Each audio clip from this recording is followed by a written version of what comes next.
नाही, आज नॉमिनेशन झाल्यानंतर कळेलच सगळ्यांना कोण कुठे कोण उमेदवार आहे हे. आज आता नॉमिनेशन आजचा शेवटचा दिवस आहे, त्यामुळे नामनिर्देशन पत्र सादर आज करणार आहोत आम्ही आणि प्रत्येक ठिकाणी उमेदवार ठरलेले आहेत. भाजपने सुद्धा कुठे केलं, काल रात्री उशिरा केलं. म्हणजे भाजप एवढी प्रचंड ताकद सत्ता असताना एवढी घाबरून होती की शेवटपर्यंत त्यांना उमेदवारी घोषित करण्यासाठी म्हणजे विलंब केला. याचा अर्थ असा आहे की त्यांनी सुद्धा एक सावध रीतीनं पाऊल टाकलं आहे. आमच्याकडे तर संख्याबळ अनेक नाहीच्याच बरोबर, अनेक ठिकाणी फार कमी आहे. अशा स्थितीत या निवडणुकीमध्ये आम्ही उमेदवार लढतो, उभा करतो आणि ताकदीनं लढतो. चंद्रपूरसाठी शैलेंद्र अग्रवाल नावाचे उमेदवार आम्ही अंतिम केलेलं आहे. आज त्याचं नॉमिनेशन आहे. असं आता मी या ठिकाणचा पर्यवेक्षक आहे. ज्या ज्या ठिकाणी जे पर्यवेक्षक नेमले आहेत ते त्या ठिकाणी उमेदवार घोषित करतील प्रदेशाध्यक्ष. ओबीसी नाही, आमच्याकडचा व्यापारी नाही आहे. तो आमचा किसान सेलचा राष्ट्रीय म्हणजे सचिव आहे आणि दुसऱ्या अंदमान निकोबारच्या 3-4 स्टेटचा तो प्रभारी पण आहे. हा आमचा कार्यकर्ता म्हणून आहे. तो व्यापारी कुठलाच व्यापारी करत आता तरी ठीक आहे, त्याचा छोटा मोठा व्यापार सगळ्यांचाच असतो, पण असा काही मोठा उद्योगपती वगैरे तो नाही आहे. ग्रामपंचायत निवडणुकांमध्ये जर ओबीसीचं आरक्षण 50%च्या वरती जात असेल तर ते रद्द करायचा निर्णय राज्य निवडणूक आयोगाने घेतला. कशा अर्थाने ओबीसीचं मतानुसार सगळ्याच निवडणुकांमध्ये या अनुषंगाने खास नियम सगळीकडे लागू झाला नाही. आता हा नियम लागूच होणार ना. मला आता या निर्णयाला घेऊन उद्या कोणी कोर्टात गेले तर अनेक ठिकाणी ओबीसीचं आरक्षण झालेल्या महानगरपालिका आणि नगर परिषदामध्ये अधिक आहे. तिथल्या जागा रिकाम्या कराव्या लागतील. नरेंद्र मोदी म्हणतात मी ओबीसी आहे, इथले मुख्यमंत्री म्हणतात माझा DNA ओबीसी आहे, आमचा DNA ओबीसी आहे. माझा नाही म्हटलं, आमचा DNA ओबीसी आहे पक्षाचा. आता पक्षाचा DNA ओबीसी, पंतप्रधान ओबीसी आणि ओबीसीवर अन्याय आहे का? देखा संविधानिक तरतुदीनुसार SC STला तर त्यांच्या 100% आरक्षण आपण देतो, परंतु ओबीसीला जे आरक्षण आपण देतो 27% आणि हे सगळं मिळाल्यानंतर 50%च्या वर जाणार. आता 50%च्या वर जात आहे म्हणून ओबीसीचंच आरक्षण कमी करा असा जर फतवा हे सरकार काढत असेल तर याचा अर्थ असा आहे की हे ओबीसी विरोधी सरकार आहे. ओबीसीचं प्रचंड यातून नुकसान होणार आहे. पुढच्या जिल्हा परिषदामध्ये तेच लागू होईल.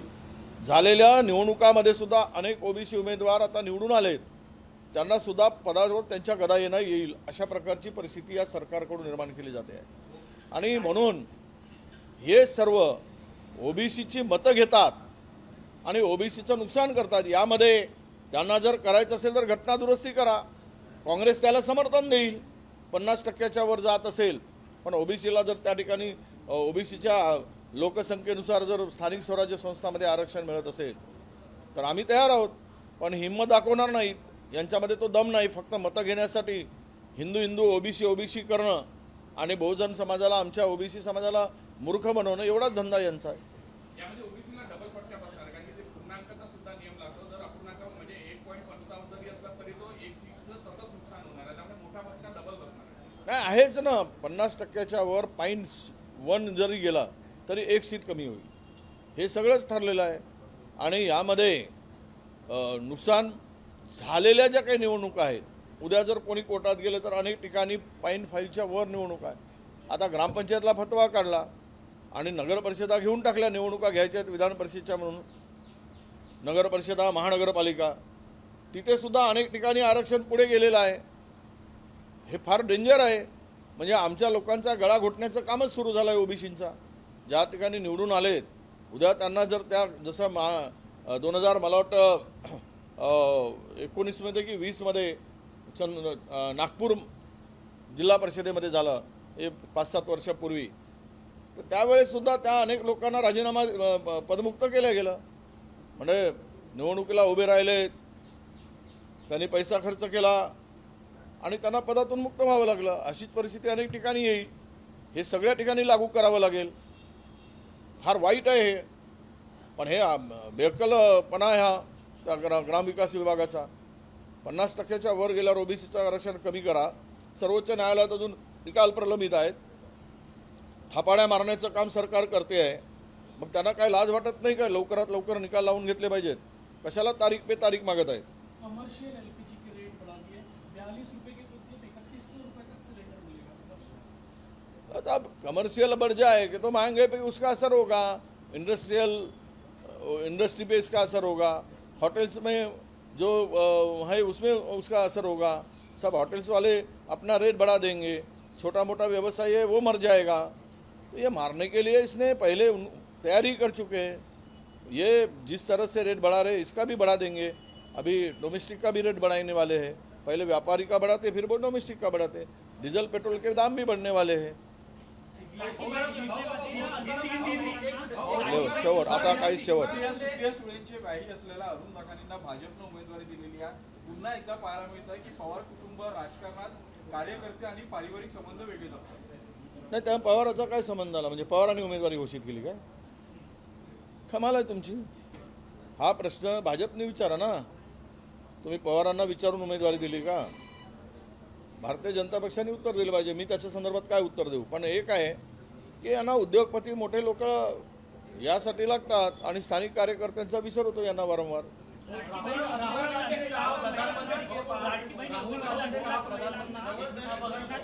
महात्मा गांधीच्या प्रेरणेने सुरू झालेलं गोरख भंडार तुकाराम मुंडेच्या कारवाईच्या आदेशानंतर बंद पडलेली आहे। खरं तर एवढ्या वर्षापासून शेतकऱ्यांचं दूध विकत घेऊन काम करत होती, ती संस्था बंद पाडली। 25 लाख रुपयाचा जबरदस्तीचा माल जो आहे तो जप्त केला। एवढ्या वर्षात कधी कारवाई झाली नाही। खरं तर दुसरी तक्रार नाही, तो गोरख भंडारचा गोरखपा का साधा समुद्र पार होतो? नाही, गोरखपार का बंद केलं हे मला माहीत नाही तर कशामुळे बंद केलं, पण ते काय त्याच्यामध्ये बघा आहे असं आहे की त्यांना त्या डिपार्टमेंटला ड्रग्स अँड फूड अँड ड्रग्सवाल्यांना जर काही त्याच्यामध्ये दोष आढळला असेल तर बंद करायला बघा। कुठलाही लोकांना खायचं अन्न आहे हे प्युअर असलं पाहिजे, त्यामध्ये कुठे भेसळ असता बिना भेसळ युक्त असं नसावं, हे सगळं आहे। त्यांनी पतंजलीचे अनेक प्रॉडक्ट बंद केलेत। त्यामुळे माझं मत असं आहे की कुठे कोणी चुकत असेल, पूर्वी प्युअर होतं आता काही त्याच्यामध्ये गडबड चालली का हे तपासलं जाईल ना। कारवाई हे सगळ्यालाच अपेक्षित आहे। मी केवळ गांधीजींच्या काळात सुरू झालं म्हणून आत्ताच्या कोणी जर त्यामध्ये काही गडबड केली असेल मला वाटत नाही की, कारण ते गांधीजी त्या तत्वानुसार चालणारे आहेत। परंतु यांना काय आढळलं याची माहिती मी घेतो। जर न आढळता असं काही केलं असेल तर आपण त्याचं उत्तर त्यांना द्यावं लागेल। लाडकी बहीणचे 80,000 महिला 80 लाख महिला ज्या कमी केल्या यांचा अर्थ स्पष्ट आहे की निवडणुकीमध्ये वापर झाला, निवडणूक झाली, महानगरपालिका झाल्या, अर्ध्या जिल्हा परिषदा झाल्या, नगरपरिषदा झाल्या। आता लाडकी बहीण तुझा काय आमचा संबंध? बहीण तिकडे भाऊ इकडे। भाऊ खुर्चीवर बसून मस्त मजा मारतो आहे, दाबून माल खातो आहे, महाराष्ट्र लुटतो आहे। लाडक्या बहीला हव्यावर सोडून दिला आहे। जा तू मर का वाच। 80 लाख महिला कमी केल्या तर त्यांचा तडतडाट, त्यांचा शाप या महायुतीच्या सरकारला लागेल।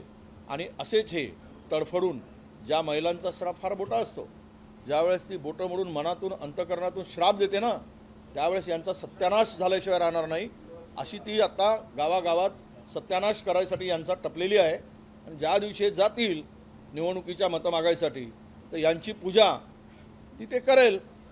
हे जे बनवाबनवी केली, फसवणूक केली लाडक्या बहिणीची, याचं उत्तर सरकारला द्यावं लागेल। पतंजली समूहाकडून अनेक बरोबरच जाहिरातीवर दिल्या गेलेल्या जी काही कारवाई होती, आता लोकांची मागणी आहे की तुकाराम मुंडे निदान 2 ते 3 वर्ष त्या पदावरती त्या ठिकाणी बदली होऊ नये। आता हे सरकारला आम्ही विनंती करू, कारण तो बाबा रामदेव त्याचं कारण पूर्ण दोन्ही डोळे काही पूर्ण उघडे असतात असं नाही आहे। त्यामुळे त्याचं तो जेवढं मधमाशा नाहीत किंवा पोळे निघत नाहीत तेवढा तो सहज विकतो। जेवढी गाया नाही तेवढा तो तूप विकतो। म्हणजे जे काही जेवढं मिळत नाही देशात त्याच्यापेक्षा 4 पट तो विकतो। याचा अर्थ असा आहे कारण त्यामध्ये भेसळ आहे आणि तो भेसळ आहे म्हणून पकडला गेलेला आहे। तर खरं म्हणजे लोकांच्या आरोग्यावर जो काही दुष्परिणाम होतो आहे, अनेक नवीन रोग माणसाला जळत आहेत, कॅन्सरसारखा रोग आता सगळीकडे पसरत चालला आहे। अशा परिस्थितीमध्ये तुकाराम मुंडेंना 3 वर्ष ठेवून हे सर्व भेसळ शुद्ध केलं पाहिजेत, यासाठी आम्ही मागणी करू। भाजपने 4 उमेदवार आयात केलेले दिलेले आहेत जे भाजपचे स्वतःचे नाही आहे या निवडणुकीत। नाही, ते तर अर्धे काँग्रेसमध्ये आहेत। आता मी सगळ्या काँग्रेसवाल्याला सांगतो चला पूर्णच भाजपमध्ये जाऊ आणि भाजपमधून पूर्ण घेऊन आपण वापस येऊ, म्हणजे हे भाजपमुक्त महाराष्ट्र देश होऊन जाईल, अशी परिस्थिती आता निर्माण झालेली आहे. जे काही जाती आहेत, आता अर्ध्यापेक्षा जास्त मुख्यमंत्री तर हे काँग्रेसमधूनच गेलेले आहेत. आता अर्ध्यापेक्षा अधिक आमदार भाजपचे गेले, जे आपल्या काँग्रेसमधून गेलेले आहेत. आता विधान परिषदेमध्ये उमेदवार जे आहेत ते तर अर्धे काँग्रेसमधूनच आहेत. त्यामुळे आता पुरीच काँग्रेस भाजपमध्ये विलीन करा आणि भाजपमधून भाजपवाल्याला ओरिजिनल हटवून टाकून ओरिजिनल काँग्रेस करा. आता अशी परिस्थिती होईल. आता काय आहे, सत्तेसाठी वाटेल ते, केवळ काँग्रेस मुक्त भारत, काँग्रेस मुक्त भारत.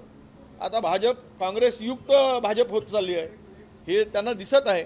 त्यामुळे हे जे काही लोकांशी बनवाबनवी, लोकांशी शब्दाचा छल करून धार्मिक भावना भडकवून जे काही चाललं आहे त्याचं उत्तर जनता मागेल.